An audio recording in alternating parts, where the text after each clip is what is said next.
ऐसे ही और भी वीडियोस को देखने के लिए देसी फाइट के YouTube चैनल को सब्सक्राइब करें और बेल आइकन दबाना ना भूलें। 22 जनवरी 1979 ये वो तारीख है जब इजराइल की खुफिया एजेंसी मोसाद ने लगातार 5 नाकाम कोशिशों के बाद अली हसन सलमेह को मौत के घाट उतार दिया था।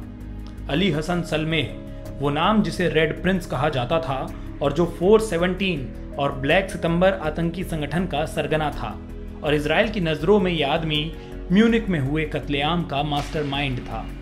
जी हाँ, वही म्यूनिक हत्याकांड जब पूरी दुनिया के सामने 1972 में म्यूनिक में चल रहे ओलंपिक के दौरान फिलिस्तीन के आतंकवादियों ने 11 इजरायली खिलाड़ियों की बेरहमी के साथ हत्या कर दी थी। आतंकवाद के इस चेहरे ने पूरी दुनिया को झंझोड़ के रख दिया था। लेकिन बड़ा सवाल ये है कि फिलिस्तीन के उन आतंकवादियों ने इन 11 इजरायली खिलाड़ियों का कत्ल क्यों किया था, और ये आतंकी दुनिया के सबसे बड़े खेलों के महाकुंभ कहे जाने वाले ओलंपिक्स में आखिर कैसे घुसे। म्यूनिक में हुए उस खौफनाक हत्याकांड की हर बारीकी को हम आपको बताएंगे हमारी इस खास पेशकश ओलंपिक पे चर्चा में।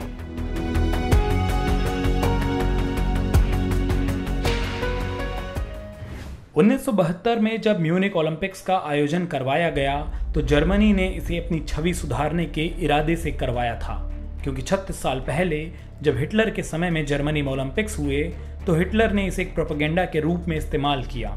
लेकिन 1972 में जर्मनी ने ओलंपिक्स को करवाने के अपने एजेंडे को पूरी तरह से बदल दिया। यहाँ तक कि उन्होंने ओलंपिक्स के नाम को भी जर्मन भाषा में कर दिया। इसका मतलब है शांति और खुशियों का ओलंपिक्स। जर्मनी चाहता था कि दुनिया उसे एक शांति प्रिय और खुशहाल देश की नज़र से देखे। ये एक और कारण था कि उस समय सुरक्षा के मामले में ढील दे दी गई। हालांकि कुछ सुरक्षा अधिकारी वहां बिना हथियारों के मौजूद थे, लेकिन वर्दी में एक भी पुलिस वाला नहीं था और कोई सैनिक दूर दूर तक नजर नहीं आता था। म्यूनिक में हुए इस ओलंपिक्स में इजराइल की टीम ने भी हिस्सा लिया था, लेकिन 5 सितंबर 1972 की सुबह 4:30 बजे 8 लोग ट्रैक सूट पहनकर खिलाड़ियों जैसे बन गए। इन लोगों के पास डफल बैग्स थे जिसमें लोडेड AK-47 राइफल, बंदूकें और ग्रेनेड्स थे, जिनके साथ ये फैंस को लांघ कर इजरायली टीम के कॉम्प्लेक्स में घुस गए। शुरुआत में ब्लैक सितंबर नामक ग्रुप के फिलिस्तीनी आतंकियों ने इजराइल के 2 खिलाड़ियों को मौत के घाट उतार दिया। बाद में बाकी के बचे 9 खिलाड़ियों को बंदी बना लिया गया और इन आतंकियों ने इजराइल के सामने ये मांग रखी कि इजराइल 234 फिलिस्तीनी कैदियों को रिहा कर दे, नहीं तो वो बाकी के बचे हुए खिलाड़ियों को मार देंगे। म्यूनिक ओलंपिक्स में हुए इस हमले की खबर मिलने के बाद ओलंपिक्स कमेटी के उस समय के अध्यक्ष ने यह फैसला किया कि सभी खेल वैसे ही होंगे जैसी उनकी प्लानिंग की गई है। ब्रुंडेज ने जर्मन अधिकारियों पर खूब दबाव बनाया कि वे किसी न किसी तरह करके इजरायलियों को यहाँ से बाहर निकलवा दें ताकि ओलंपिक शांति के साथ करवाया जा सके। अंत में लगभग 10 घंटों के बाद करीब 3:51 के आसपास ओलंपिक कमेटी ने म्यूनिक ओलंपिक्स को रद्द करने का फैसला लिया। लोग ये देखकर डरे हुए थे कि एक बार फिर जर्मनी की धरती पर यहूदियों का खून बह रहा था। दूसरी तरफ उस समय इजराइल की प्रधानमंत्री थी गोल्डा मीर, जिन्होंने इन फिलिस्तीनी आतंकवादियों से किसी भी तरह की सुलह करने से साफ इनकार कर दिया। इसके बाद जर्मनी ने आतंकियों से अनाड़ियों की तरह बातें करना शुरू कर दिया। जर्मन पुलिस बिना किसी ऑपरेशन प्लान के पूरी बिल्डिंग का घेराव शुरू कर चुकी थी और वो अपनी तरफ से आतंकियों को मारने के प्लान के लिए पूरी तरह से तैयार हो चुके थे। लेकिन बाद में उन्होंने सोचा कि जो टीवी चैनल इसे कवर कर रहे हैं उनके जरिए इस प्लान को पूरी दुनिया तो देख ही रही है, साथ ही साथ आतंकवादी भी इसे देख रहे हैं। इसके बाद उन फिलिस्तीनी आतंकवादियों ने एक और शर्त रखी कि उन्हें और बंदी बनाए गए 9 इजरायली खिलाड़ियों को इजिप्ट भेजा जाए। आतंकियों की शर्त को जर्मन अधिकारियों ने स्वीकार कर लिया और उन्हें हेलीकॉप्टर के साथ एयरपोर्ट भेजने की तैयारी शुरू कर दी गई। जर्मन अधिकारियों ने प्लान बनाया कि वे इन आतंकियों को एयरपोर्ट पर खत्म कर देंगे, लेकिन इसके बाद जो हुआ वो एक उदाहरण बन गया कि कैसे हॉस्टेज सिचुएशन का सामना नहीं करना है।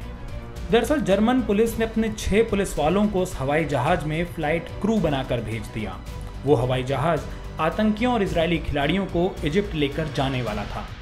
इसी के साथ उन्होंने अपने 5 शार्प शूटर को पेरीमीटर पर तैनात कर दिया। अब आखिरी समय में हुआ ये कि उन पुलिस वालों ने आपसी सहमति से उस मिशन को अपने आप बंद कर दिया और बिना सेंट्रल कमांड को बताए वो हवाई जहाज को छोड़कर चले गए।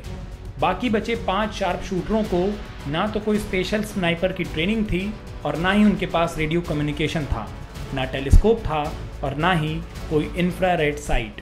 रात 10:30 बजे जब वो आतंकी उन 9 खिलाड़ियों के साथ हेलीकॉप्टर से एयरपोर्ट पर उतरे और हवाई जहाज़ के अंदर गए तो उन्होंने देखा कि पूरा जहाज़ खाली था। उन्हें लगा कि ये पुलिस की कोई चाल है, तो वो आतंकवादी फिर से हेलीकॉप्टर की तरफ भागने लगे।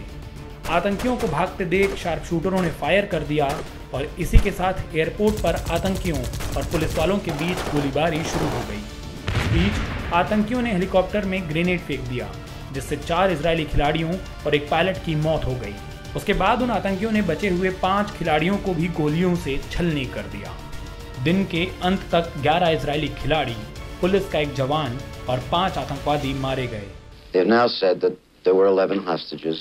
2 were killed in their rooms yesterday morning. 9 were killed at the airport tonight. They're all gone. अब आप सोच रहे होंगे कि बाकी के बचे 3 आतंकियों का क्या हुआ। तो 3 आतंकियों को जिंदा जर्मनी में रखा गया और उन पर मुकदमे चलते रहे। फिलिस्तीनी आतंकवादियों ने लुफ्तांसा 727 नाम के एक जहाज को हाईजैक कर लिया और 14 यात्रियों की जान के बदले अपने 3 आतंकी साथियों की रिहाई की मांग की। जर्मन सरकार ने इन आतंकवादियों की बात मान ली और अपनी कस्टडी में रखे तीनों फिलिस्तीनी आतंकियों को रिहा कर दिया।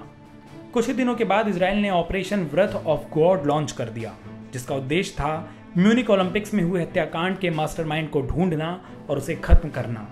लेकिन इजराइल ने इस ऑपरेशन को जल्द बंद कर दिया क्योंकि इसके चलते नॉर्वे के लिलहैमर के एक रिसोर्ट में एक मासूम मोरक्कन वेटर मारा गया। उस वेटर को इजराइल ने गलती से ब्लैक सितंबर संगठन का सरगना अली हसन सलमेह समझ लिया था। इजराइल के मुताबिक सलमेह को मारने के पीछे कोई वजह बदले की नहीं थी। वो बस आतंकी संगठन पीएलओ के अंदर ये डर बैठाना चाहते थे कि आगे से वो कुछ भी ऐसा करने की हिमाकत ना करें। म्यूनिक हत्याकांड ही वो पल था जब दुनिया को फिलिस्तीन के बारे में पता चला। सालों बाद इसी हत्याकांड के एक आतंकवादी ने 1972 में उस कत्लेआम को याद करते हुए कहा था कि उस हमले ने फिलिस्तीन के मुद्दे को आगे ले जाने में बहुत मदद की। इससे पहले हमारे संघर्ष के बारे में कोई नहीं जानता था, लेकिन उस दिन पूरी दुनिया के जुबान पर फिलिस्तीन का नाम था। यहाँ तक कि 1972 में हुए इस कत्लेआम के 2 साल बाद इस हमले को प्लान करने वाले यासिर अराफात को संयुक्त राष्ट्र तक में बुलाया गया था।